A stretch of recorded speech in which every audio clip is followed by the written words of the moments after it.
जारी की गई है वो टीवी स्क्रीन पर है। जयपुर से ये बड़ी जानकारी, राजस्थान मेडिकल काउंसिल ने ये बड़ा एक्शन लिया है। 8 डॉक्टर्स के जो है लाइसेंस सस्पेंड कर दिए गए हैं। फर्जी दस्तावेजों के जरिए जो है रजिस्ट्रेशन कराया था। ये बड़ा एक्शन हुआ है जिसमें डॉक्टर शुभम गुर्जर का नाम, इंद्रराज सिंह गुर्जर का लाइसेंस सस्पेंड हुआ है।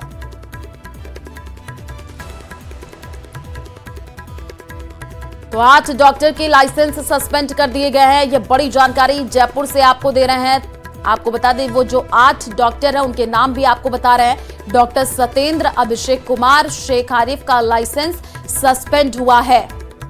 तो राजस्थान मेडिकल काउंसिल ने ये बड़ा एक्शन लिया है और ये एक्शन लेते हुए 8 डॉक्टर के लाइसेंस सस्पेंड कर दिए गए हैं। फर्जी दस्तावेजों के जरिए जो है रजिस्ट्रेशन कराया था, ये अपडेट मिली है। और इसी को लेकर के आपको बता दें कि राजस्थान मेडिकल काउंसिल ने ये बड़ा एक्शन लिया और 8 डॉक्टर्स के लाइसेंस सस्पेंड कर दिए गए हैं, जिसमें डॉक्टर विजय सैनी, नफीस खान, देवेंद्र सिंह का लाइसेंस सस्पेंड हुआ है। डॉक्टर सतेंद्र अभिषेक कुमार शेख आरिफ का भी नाम सामने आया है, जिनका लाइसेंस सस्पेंड कर दिया गया है।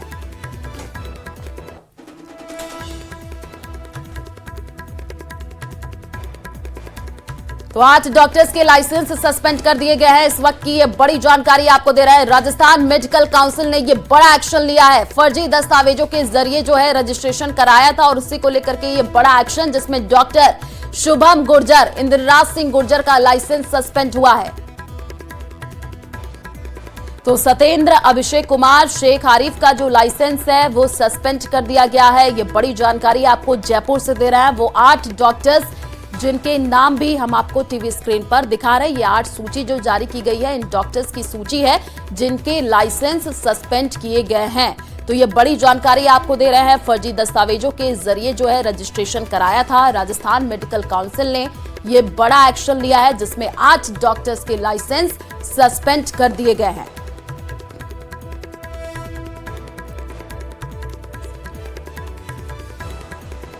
तो जयपुर से ये बड़ी जानकारी, सूची आपको दिखा रहे हैं। 8 डॉक्टर्स जिनके लाइसेंस सस्पेंड हुए हैं, नाम भी सामने आया है उन डॉक्टर्स के। डॉक्टर विजय सैनी, नफीस खान, देवेंद्र सिंह का लाइसेंस सस्पेंड हुआ है। डॉक्टर सतेंद्र अभिषेक कुमार शेख आरिफ का जो लाइसेंस है वो सस्पेंड कर दिया गया है। इस वक्त की ये बड़ी जानकारी आपको जयपुर से दे रहे हैं। 8 डॉक्टर के लाइसेंस सस्पेंड हुए हैं। जो सूची सामने आई है टीवी स्क्रीन पर वो भी हम आपको दिखा रहे हैं। इस वक्त की ये बड़ी जानकारी आपको दे रहे हैं। और ज्यादा जानकारी के लिए संवाददाता सौरभ हमारे साथ फोन लाइन पर जुड़ चुके हैं। सौरभ, 8 डॉक्टर के लाइसेंस सस्पेंड और उन डॉक्टर्स के नाम भी हम अपने दर्शकों को बता रहे हैं, क्या कुछ जानकारी इस पूरे मामले में?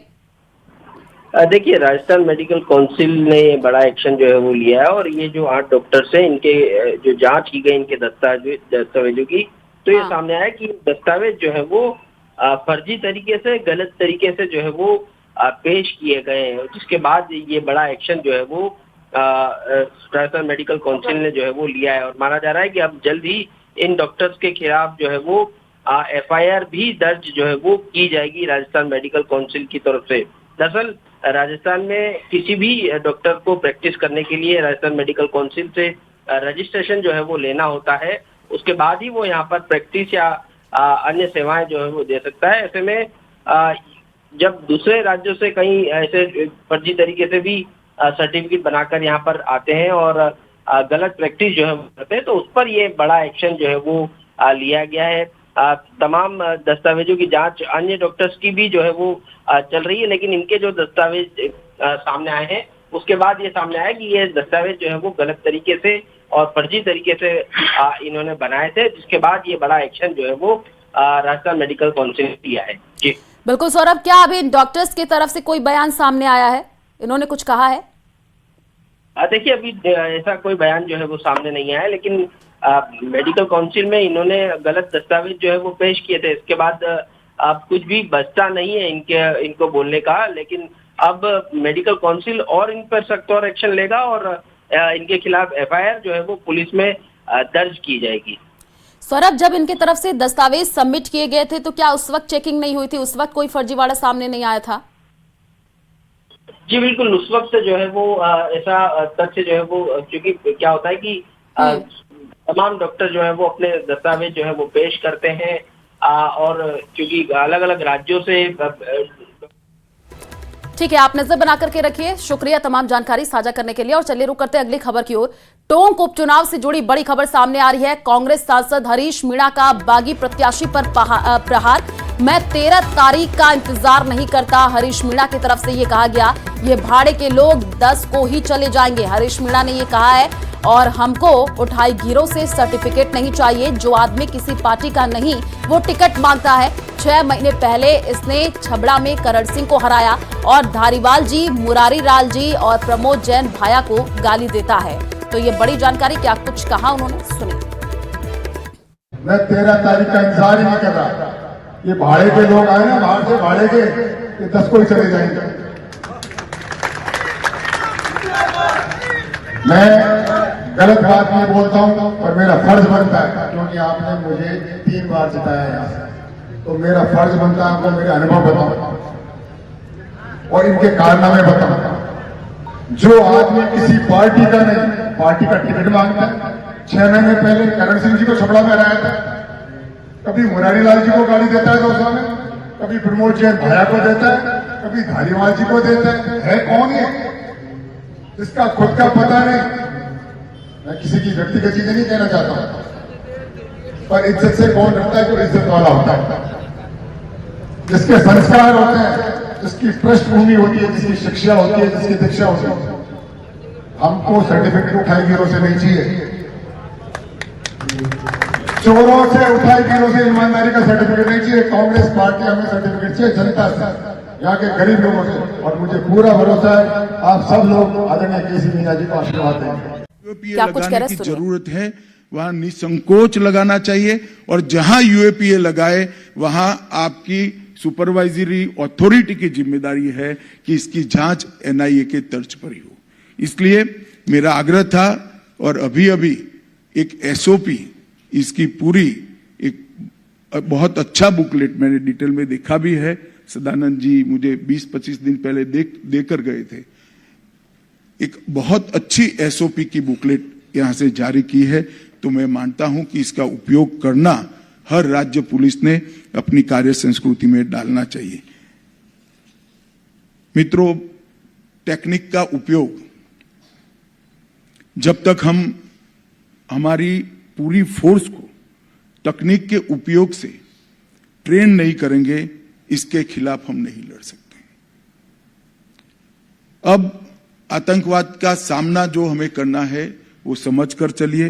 वो सीमाहीन और अदृश्य तरीके से आतंकवादी हमले और उनका षड्यंत्र हमारे खिलाफ खड़ा है।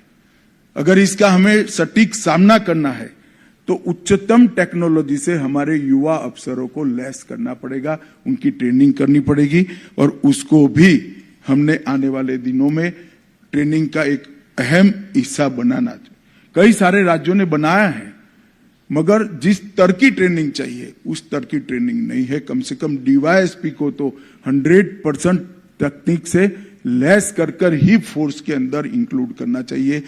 और मैं सभी राज्यों को ये कहना भी चाहता हूं, अगर आप इसमें मदद की जरूरत है तो हैदराबाद की एकेडमी भी आपको मदद कर सकती है। टेररिज्म, टेररिस्ट और टेररिज्म के इकोसिस्टम के लड़ने के लिए गृह मंत्रालय ने जो प्रोएक्टिव अप्रोच बनाया है, उसमें हम एक अगला कदम लेकर आ रहे हैं। कुछ ही महीनों में national counter terrorism policy and strategy लेकर हम आएंगे, जिसमें आप सबकी भूमिका अहम होगी। भारत सरकार का गृह मंत्रालय पॉलिसी एंड स्ट्रेटेजी का दस्तावेज बना सकता है, इसमें हमें अपनी भूमिका का निर्वहन भी कर सकता है। परंतु जैसा मैंने कहा कि पुलिस राज्य का सब्जेक्ट है, लड़ना तो राज्य की पुलिस ने ही पड़ेगा। सारी एजेंसी आपके सपोर्ट में रहेगी, सूचना देने से लेकर एक्शन लेने तक। परंतु जब तक एक ऐसा ग्रुप नहीं बनेगा राज्य के अंदर जो टेररिज्म के खिलाफ जीरो टॉलरेंस का मूड रखता हो, तब तक ये सफल नहीं हो सकता। कुछ ही दिनों में national counter terrorism policy and strategy लेकर आएंगे और टेररिज्म से जुड़े हुए कई मुद्दों के समाधान के लिए मैक प्लेटफॉर्म पर फोकस ग्रुप मीटिंग और स्टैंडिंग फोकस ग्रुप का भी हमने गठन कर दिया है, जो 365 डे 24 आवर इस विषय को लेकर फोकस तरीके से काम करते हैं। मैं आज 3 आपराधिक कानूनों पर भी आपको बात करना चाहता हूं, क्योंकि राज्य के बहुत सारे पुलिस प्रमुख यहां पर है और बाकी लोग ऑनलाइन जुड़े हुए हैं।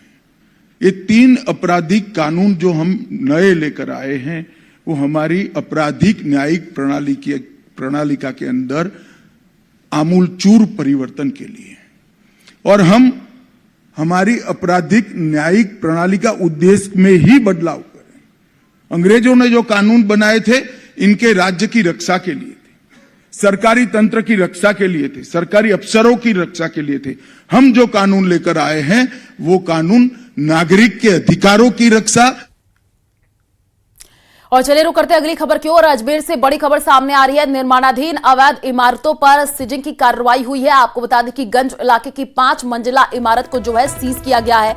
दरगाह और गंज क्षेत्र की 5 इमारतों को सीज किया जाएगा। अवैध इमारतों पर नोटिस लगा करके निगम ने जवाब मांगा है। तो ये बड़ी जानकारी अजमेर से आपको दे रहे हैं। निर्माणाधीन अवैध इमारतों पर जो है सीज की कार्रवाई जो है देखने को मिले, और तस्वीरें भी सामने आई हैं। दरगाह गंज क्षेत्र की 5 इमारतों को जो है सीज किया जाएगा। अवैध इमारतों पर नोटिस लगा करके निगम ने जो है अब जवाब मांगा है। नोटिस लगाते हुए की ये तस्वीर भी सामने आई है। अजमेर से ये जानकारी आप देखिए, जहां पर दरगाह गंज क्षेत्र की 5 इमारतों को सीज किया जाएगा। बांसुर से बड़ी खबर सामने आ रही है। चलती कार में अचानक से आग लग गई है और कार सवारों ने कूद करके अपनी जान बचाई है। धमाके के साथ धू धू करके ये कार जली है। शॉर्ट सर्किट के कारण आग लगने की यह घटना सामने आई है। भारी संख्या में ग्रामीण इकट्ठा हुए हैं। गनीमत ये रही कि बड़ा हादसा होने से टल गया है।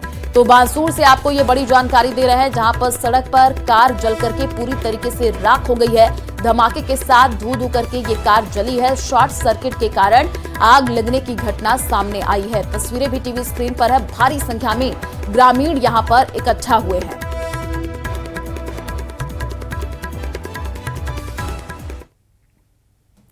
जयपुर ग्रामीण के मनोहरपुर में पुलिस ने हनी ट्रैप के मामले में एक महिला को गिरफ्तार किया है, जबकि एक नाबालिग को भी पकड़ा है। जानकारी के मुताबिक महिला ने शख्स से बीमार मां के इलाज के लिए आर्थिक सहायता के लिए मदद मांगी थी, जिसके लिए शख्स मनोहरपुर टोल प्लाजा पर उससे मिलने आया था, जहां से कुछ दूर ले जाकर के महिला ने 3 लड़कों के साथ मिलकर शख्स के साथ मारपीट की। फिर उसका मोबाइल और पर्स में रखे जो है 25,000 रुपए छीन लिया, जिसके बाद शख्स की शिकायत पर पुलिस ने महिला को गिरफ्तार किया है। फिलहाल पुलिस जांच में जुटी हुई है और लोगों से सतर्क रहने की अपील कर रही है।